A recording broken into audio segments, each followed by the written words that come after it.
What's up, everybody? Doug Lane here, Fast Lane Car Care. Welcome back to the channel. Long time no see. We got this 2006 dually mega cab extended, whatever. We're gonna do the windshield in a strip, and I see in the Facebook groups, some guys struggle with these trucks. I'm gonna point out a couple of different things. This little cowl here, this plastic wiper cover deal, I've seen people remove these. Honestly, it's really pointless. These are going to be so brittle at this point for us. That's going to fall apart as soon as we start touching it. The biggest thing is, I'm not sure how well you can see, but we basically need to go just on the other side of that plastic. So this can really throw guys off, and then these top corners can as well. And I guess I should say throw tinters off, because women are starting to get into the industry now. A little bit more so than the past. So take no offense to the 0.1% of ladies that watch this. But I'll show you how we get this done. I've just rolled this out. Basically, I just stretch it. I start in the middle, and I'll hold the film back here. I'll lift it up, and I'll hard card it. So I kind of stretch as much as I can out before I even start shrinking. That's one technique that you're gonna want to use most of the time anyway. The more film you can get rid of, the less you gotta shrink.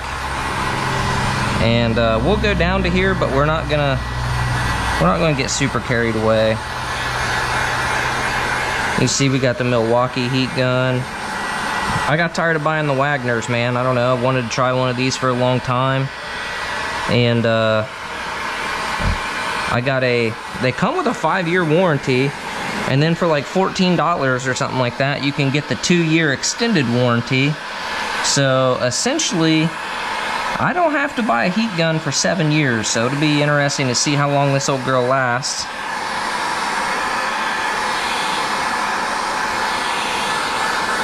And so if you're shrinking ceramic films, this is not, but if you are, any high-end ceramic is going to have a acrylic adhesive, and you can't card it down when it's hot. It'll distort it. It looks like poo. So I've just gotten in the habit of rotating. So I'll heat a section, and then I'll jump over to the other section, and I'll start carding it, and then I'll heat it again, and then that way I'm always giving my film time to cool. Takes a little bit longer, but if your film, doesn't look good and you got to redo it, then, you didn't save any time by going fast.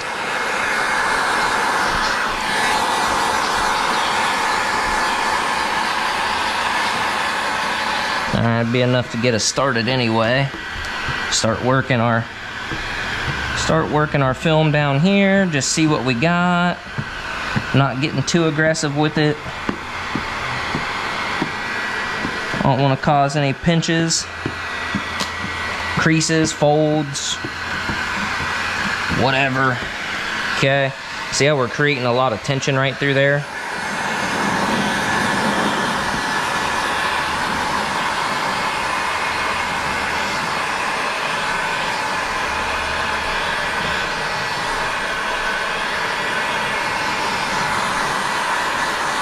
Okay.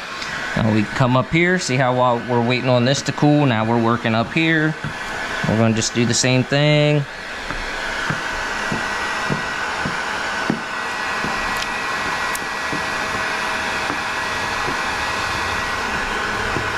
I don't know how well you'll be able to see, but I'm just trying to look at everything and just see where it's going, how it's going. That way we're not pushing too far. So we need to do some more shrinking up here. So for that case, I'm gonna blow a little bit of air under there.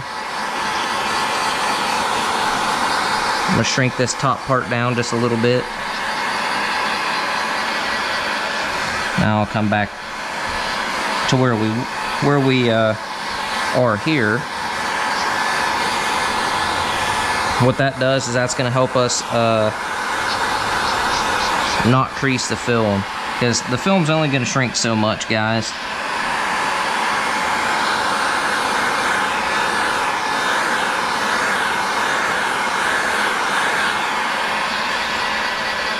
try to do too much shrink. I'm sure if you're watching this, you've probably already figured out that you shrink too much, it'll crease. It'll just boop, pinch up and then you're done. All right, that's probably about as good as we're gonna hope for here. Dumb extension cord.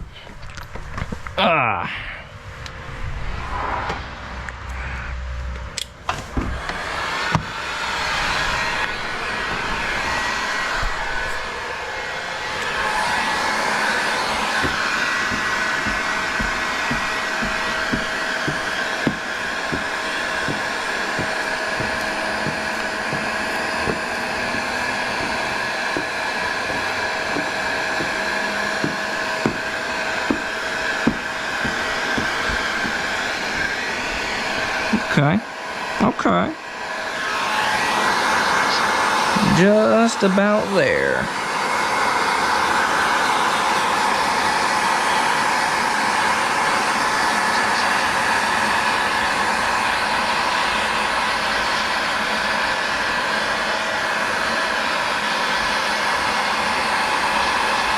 Now I'm up here well past my my border here, so I'm gonna get kind of aggressive with the heat. Come down here and just kiss it a little bit.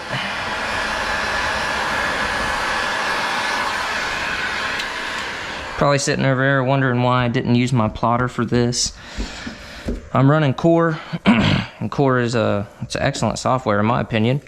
I think probably one of the best, though I only have a very limited experience with software, but just stuff with this old, it's really just a gamble. All right. So I don't know if you can see this. Let me show you. We have plenty of border down past, boop, you know, down past this cowl. We have plenty of border, plenty of ceramic. So I'll show you what I do. It makes these way easier. Another reason I didn't want to plot is because of this mirror mount. Could be original. Maybe it's not. I don't know. Not taking a gamble of, I think these are like 60 something inches. It's quite a bit of film just to waste. So basically we're gonna take our Sharpie and we're just gonna trace that groove. Okay, and you can see, now maybe you can't. All right, so if we would just follow this along, we would probably be okay. We would probably be cut just underneath that, but these can be inconsistent. They can be really inconsistent. So I don't want to deal with that, because I've had some where the cowl sticks up, you know, 3/8 of an inch.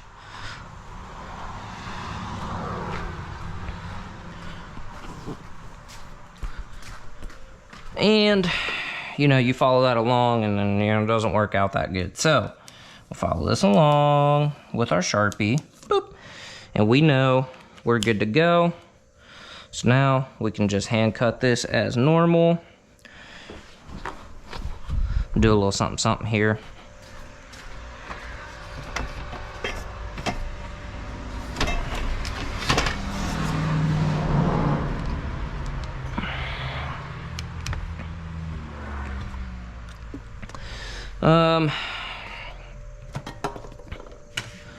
Honestly, guys, I don't even hardly, where's all my,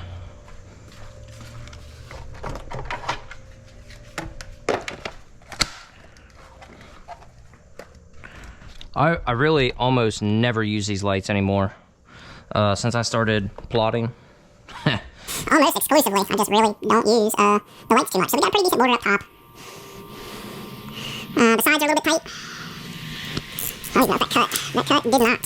So in that case, what I'm going to do, sit that there for now. Do not leave that there, guys. I just don't feel like walking over to the trash can because I'm filming. We'll just recut that with a nice fresh segment. You don't want to use a ton of pressure because you can scratch the windshield. Oh man, we're getting all messed up here. There we go. There we go. Whoop.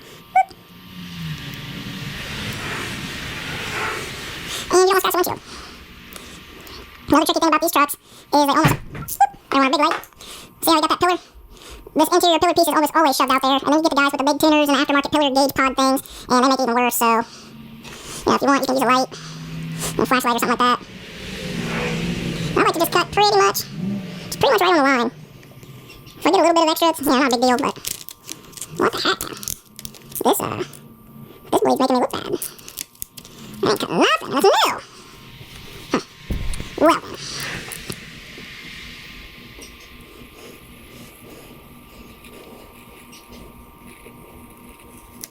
Now we're running into our Sharpie line, so we'll just go ahead and trim that out. Boom, boom. We're gonna have to swap. We'll have to snap another segment or something. This ain't working.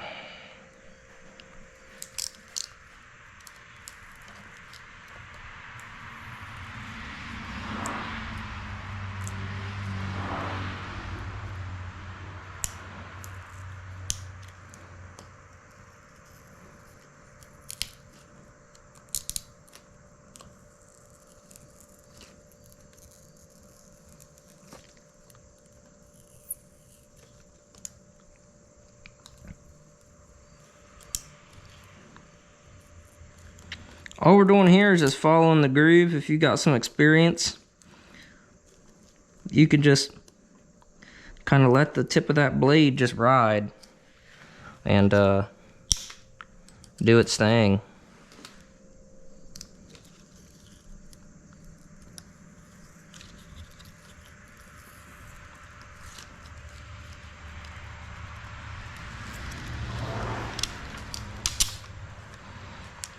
Cheese and rice, man, this making me look terrible.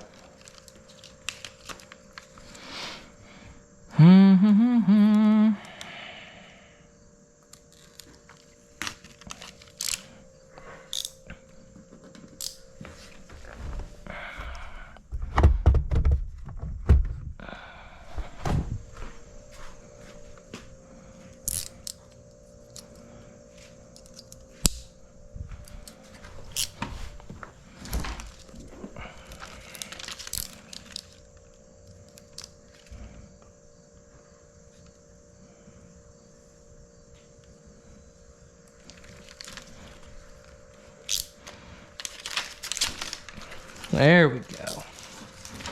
Okay. Fantastic.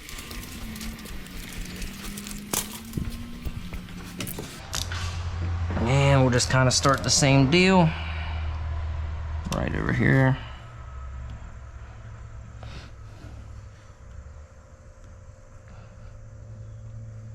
One thing you can account for is the thickness of the glass. So basically, the thicker the glass and or the larger the windshield, the larger the outside of the glass is. And what that means is, like, let's say you cut right dead on this line all the way around, and you go to put the pattern on the inside, it's going to be slightly larger than the inside because of the thickness of the glass and the curve. So when you have a really, you know, you got pillars and stuff in the way and you cut it really tight, you can actually still be okay because of the thickness. I mean, you're not talking like a whole bunch. You're not talking like you're gonna have a 1/4 inch extra, but if you cut right on the line, just know, like, it's okay.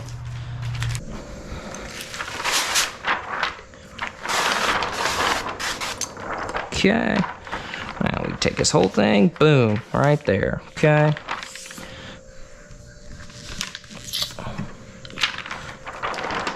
And you can kind of do the same thing I was talking about earlier, which is, boom, stretch this out. Just be really careful that you don't run over anything because you can crease it. All right, so now we're just gonna push some moisture out here. It's really no different than a wet check, making sure it lays. I just want to get everything kind of pushed down to this line, essentially for 2 reasons. Because once I cut this, I want to see if it lays. We've got a lot of tension through here, so I want to make sure that it lays down like it's supposed to. I'm not really concerned about the top, but where'd my knife go? All right, So we're gonna come down here, and like I said, guys, we got plenty of room. So I'm gonna go, I don't know, what do you say, like a 1/4 inch, maybe a little bit more than that. And we can always trim this back up if we want. If we say, oh man, that's just, you know, too much, we can go ahead and trim it if need be. So, see how it's wanting to lay? I mean, we got some tension, so let's go do the other side. 80s and low 90s during the day, so it's kind of tricky. I gotta have enough slip that it slips during the day, but not so much that it doesn't stick in the mornings. So, oh, we about lost a crock. Now it's just business as usual, nothing special. Go ahead and squeegee off the top. Be careful here, because if you have big fingers or whatever, you can crease them. So we're just gonna go kind of gently, especially on this way down. And we'll do one more right there. Boom, boom. So yeah, all that clear coat failure, that's why I'm not touching that plastic. Give it a little mist, just so any dust or debris or anything floating over top of the film gets knocked down before we expose this adhesive. And I'm not gonna hose the top yet. Focus more on the middle and the bottom, because I don't want anything running down into my tint. Okay, what is this little guy? It's a little piece of the that little shaving or whatever that I didn't get. And I will absolutely soak this film, I don't care. These rams, you want to be careful. I don't know if the body control module is in the same spot as it is on the 4th and 5th gens, but you can see that I got a soak rope and a dash towel. I've covered up the speaker panels. I've never really had too much of an issue with these, but there's always a first time, so let's go ahead and get this guy out of the way.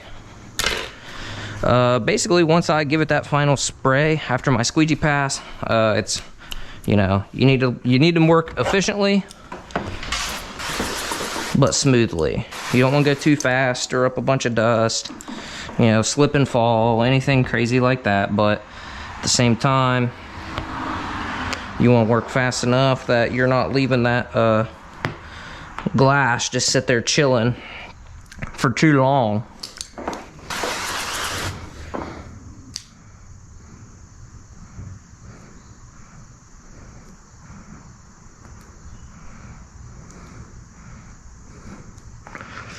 I say that, and then this thing's gonna make an idiot out of me. There we go. There we go.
Now, this is personal preference and experience. Also, guys, there's going to be some specs on this. This truck's been welded on or something. I've already documented that. This window's already been scrubbed with steel wool. It's been scrubbed with a regular scrub pad and squeaky monkey to get rid of any hydrophobic coatings. And it's also been razor bladed and obviously squeegee, final squeegee. So don't think that I just didn't prep this windshield. I did all that shit off camera because I don't think you guys want to see the whole deal. And, like I said, documented that, the specs and stuff, did a little short film action, and then that's when I was like, you know what, let's get the GoPro out and make a video. So, biggest deal here is just get underneath that headliner, man. And then, boom, boom. When I reverse roll, I don't like to roll the whole thing up and then try to put the whole thing on the glass. It's personal preference, but for me, it just never really seems to work. I like to do it like this. I like to get it started. And we can kind of see where we need to go there. That gap ain't too bad. Boom, same deal. Just make sure this is kind of going where we want it. And now I like to come in here, and I like to just lift this bottom right here. Check that. Okay. I got pretty lucky. There's not a bunch of BS, and this pillar's not too bad over here. We got room. We can just kind of slide that on there. Get rid of this big bubble. And you can see we have some kind of silicone squeeze out down in here, so we don't want to fart with that too much. And let's see, we can come down some. Boom, boom. Now it's just a matter of fine tuning. Okay, so we need to come this way just a bit. We need to go up. Boom, boom. Okay. Oh, whoa. Sorry, guys. And you probably can't see crap, but we're looking Gucci. Yeah, that's another thing on these windshields. A lot of times, even if they're factory, sometimes they have some squeeze out there. Gotta be mindful of that. And now, just like any other windshield, man, we're just gonna start in the middle. This is how I like to do it. You do it however you want. I'm using this is a Judge. We got spam risk. Let's see. Yeah, we don't know them. And we lost our blade, probably down in that seat. Oh, well, we'll find that later. We got to move. So this is Judge. This is a prep squeegee. I like to do one squeegee over the whole thing, just to kind of distribute everything where it wants to go, needs to go. And it's not too bad. Like, it's not so hard that when you hit something, it's gonna, run it over and crease it. I mean, it will, of course, if you go crazy with it, or you hit a dry spot.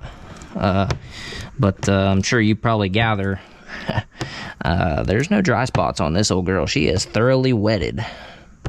I don't like to mess around too much at the top until I'm ready to go all the way across, because you can pull trash down in there. So I like to just kind of expeditiously, boom, get that down there, boom, boom. And I like to, a lot of times, push everything to the side, but not all the way, so then that way any junk runs down and out the bottom, because this film's wet. The film's wet, glass is wet. So I'm not gonna say like that little cheat code can take the place of good prep, but it can help you out a little bit. I mean, if you got everything prepped right, it's just gonna help you some. Okay, boom, boom, boom, boom. And I have pretty high expectations for this vehicle, but I'm gonna be honest, I don't think the customer will, because these front doors, I didn't do, but boy, they're some doozies. So boom, now we're just gonna push all this out the bottom. Boom. We're not really too worried about that little finger. A lot of times you'll get a little side finger because you can't get all the way back in there with your regular squeegee. Not a big deal. I don't like to mess with them too much until I'm fully ready to, because the more you push it in and out, the more opportunity it has to suck crap up, which is not good. Okay, so you saw how we just worked that. All that tension dispersed, and we're sitting real pretty. We're a little bit over, but I'm gonna probably say a lot of that is how I cut that, because I, was leaning over. If you wanted to be 100% proper, you would do half of it on this side, half of it on that side. It's not gonna matter, promise you. We're tight enough that the mirror is going to cover that. And right now we got a Dehydra Gasket Pro Tools. I like it. You guys have seen me use a blue, the Fusion Hybrid, and it's a great squeegee. But my buddy Wagon gave me this to try. This is the first Gasket Pro Tools dealio I think I've ever had. Or did I get the Judge first? I don't remember. what we got there, a little something something. I don't know, but this thing really pushes a lot of moisture out. Fusion shorty handle, of course, you know, one of my favorites. I've used a shorty for a long time. Now what I want to do is just kind of push all this stuff out, and it doesn't hurt around these mirrors to just kind of suck that water up, because a lot of times it'll sit on this edge of the mirror and it'll kind of weep its way back in, and then it'll pull junk in, and not fun.